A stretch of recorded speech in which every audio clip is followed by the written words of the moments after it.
بسم اللہ الرحمن الرحیم۔ السلام علیکم، آپ دیکھ رہے ہیں چینل دی پوائنٹ، میں وحید عزیز آپ سے مخاطب ہوں۔ آج ہم جس موضوع بات کر رہے ہیں وہ خالصتاً اس کا تعلق معاشرے سے ہے۔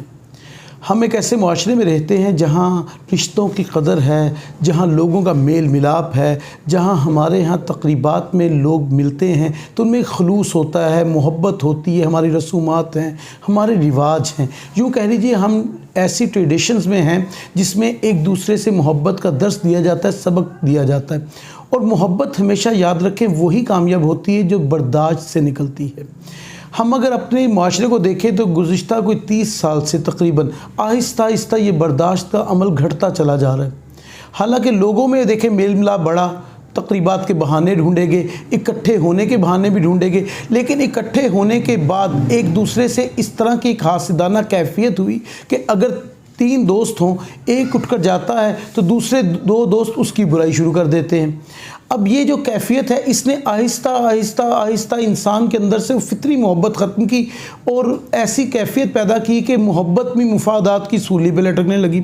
جب محبت مفادات کی سولی پہ لٹکی تو جو اندر موجود انسانیت تھی، جو خاص محبت تھی ایک دوسرے کے ساتھ رشتوں کی بنیاد پر یا میل ملاپ کی بنیاد پر، وہ تمام چیزیں جو ہیں وہ حسد میں اس طرح ڈھلی کہ کوئی بھی اچھی بات انسان میں اس طرح کی نہیں رہی کہ وہ ایک دوسرے کو برداشت کر سکے۔ برداشت ایک بڑا عمل ہے، ایسا عمل ہے جو انسان کو بڑی بلندی تک لے جاتا ہے، انسان کو اس کے انسان ہونے کا اصل مطلب سمجھاتا ہے۔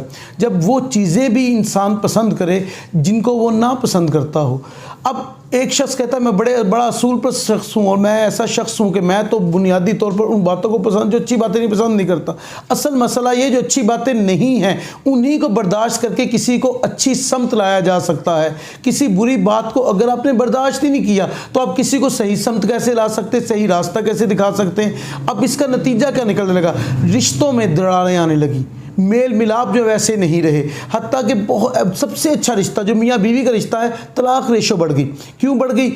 دونوں طرف سے توقعات کچھ اور ہوتی ہیں۔ شادی سے پہلے جو گفتگو ہوتی ہے اس میں ایک ایسا مائنڈ سیٹ کیا جاتا ہے کہ ایک دوسرے کے سامنے اس طرح پیش کیا جاتا ہے کہ جیسے آئیڈل پرسنالٹی بن کے سامنے آ جائے، لیکن جب وہ اصل تعلقات شروع ہوتے ہیں تو دونوں اپنی اپنی فطرت کو جب سامنے رکھتے ہیں تو وہ غیر فطری گفتگو جو پہلے کی ہوتی ہے اب وہ مسائل پیدا کرنا شروع ہو جاتی ہے، اور مسائل اس سطح تک جا پہنچتے ہیں کہ تعلقات جو ہیں وہ بگڑنے لگتے ہیں اور ایک ناپسندیدہ عمل جو ہے وہ روبہ عمل ہو جاتا ہے۔ میری مراد یہ ہے کہ طلاق یا ایسی کیفیت ہوتی ہے۔ اسی طرح ظلم، اب اس میں کیا ہوتا ہے کہ اگر بیوی نے کوئی ایسا کام کر دیا جو شاید شوہر کو پسند نہیں ہے تو اس نے کیا کیا؟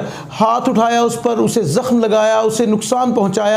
ایک انسان کے ساتھ یہ برتاؤ کرے تو کس طرح وہ یہ دعویٰ کر سکتا ہے کہ وہ انسان ہے؟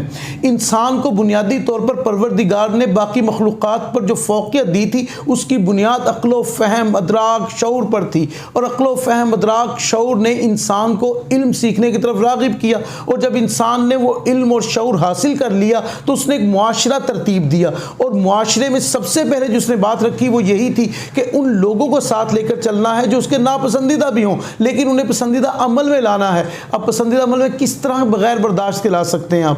کس طرح کسی کی ان باتوں کو آپ ایک بڑا ایشو کھڑا کر لیں اور پھر کہیں کہ میں تو اسے صحیح سمت لانا چاہتا ہوں، تو برداشت کیے بغیر تو یہ ممکن نہیں ہو سکتا۔ اب چھوٹی چھوٹی باتیں، ایک مالک کا ملازم سے یا ملازمہ سے کیا سلوک ہوتا ہے؟ وہ اس کو پیسے دینے کے بعد سمجھتا ہے زر خرید ہے وہ اس کا، اور زر خریدی میں اس حد تک چلا جاتا ہے کہ اسے زخم لگانا، اسے تکلیف پہنچانا، اس سے وہ کام بھی کروانا جو شاید اس کے زمرے میں نہیں آتے، وہ اس لیے کہ وہ کہتا ہے میں نے اسے پیسے پے کیے ہوئے ہیں۔ اب جو پیسے پے کر کے وہ اپنی ملکیت کا دعویٰ کر رہا ہوتا ہے تو اس کی جو انسانیت ہوتی ہے وہ دم توڑ چکی ہوتی ہے۔ وجہ کیا ہے کہ اس نے اپنے اندر سے وہ اصلی محبت ختم کی جو برداشت کے دامن سے نکلتی تھی۔ رسول اکرم صلی اللہ علیہ وآلہ وسلم نے ہمیں جو محبت کا مزاج سکھایا وہ برداشت سے آیا۔ آپ نے محبت کو نیا رخ دیا تھا، نیا مزاج دیا تھا جو دنیا میں پہلے نہیں تھا۔ فاتح کے حیثیت سے آتے ہیں تو لوگوں کو معاف کر دیتے ہیں، اس لیے کہ آپ نے ان کی ہوئی زیادتیوں کو برداشت کیا، آپ نے لوگوں کے ظلم کو، لوگوں کے ستم کو، لوگوں کی جو انہوں نے پریشان کیا آپ کو یا آپ کو ایذا پہنچانے کی کوشش کی، اس پر آپ نے برداشت سے کام لیا، تو اس طرح آپ دنیا کے لیے رول ماڈل بن گئے۔ اب آج کا انسان جو ہے